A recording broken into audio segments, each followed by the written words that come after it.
2014 সালে যে জার্মানি ছিল বিশ্ব ফুটবলের রাজা, মাত্র কয়েক বছরের ব্যবধানে সেই দলটি এখন বিশ্বকাপের নকআউট পর্বে উঠতে হিমশিম খাচ্ছে। টানা 3 বার গ্রুপ পর্ব থেকে বিদায়। এটা কি শুধু ফুটবলের ছন্দপতন, নাকি এর পিছনে লুকিয়ে আছে কোনো গভীর ক্ষত? একটা প্রশ্ন আজ জার্মান ফুটবল প্রেমিকদের তাড়া করে ফেরে।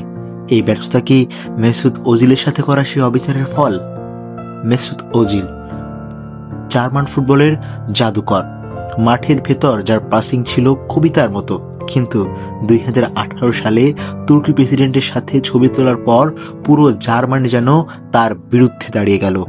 বর্ণবাদের শিকার হয়ে ওজিল যখন কান্নার সাথে জাতীয় দলকে বিদায় জানালেন, তখন তিনি বলেছিলেন, আমি জিতলে জার্মান, হারলে অভিবাসী। ওজিলের সেই বিদায় ছিল একটি যুগের সমাপ্তি।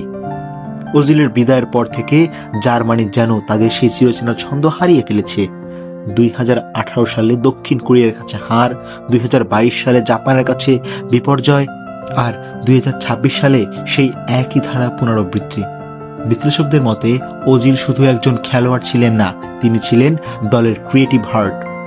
তার অভাব পূরণ করতে গিয়ে জার্মানি তাদের খেলার ধরনই যেন ভুলে গিয়েছে। দলের ভেতরের ঐক্য এবং খেলোয়াড়দের উপর ম্যানেজমেন্টের আস্থা সবই যেন ওজিল কাণ্ডের পর নড়বড়ে হয়ে গেছে। এটা কি ওজিলের প্রতি অবিচারের ফল? অনেকে বলবেন ফুটবল একটি দলগত খেলা, একজন খেলোয়াড়ের উপর ভিত্তি করে সব নির্ধারণ করা যায় না, কিন্তু ফুটবলে সম্মানের একটি বড় জায়গা আছে। ওজিলের বিদায় যেন জার্মানির মানসিকতার উপর বড় ফাটল ধরিয়েছিল, আর তা আজ আর অস্বীকার করার কোনো উপায় নেই।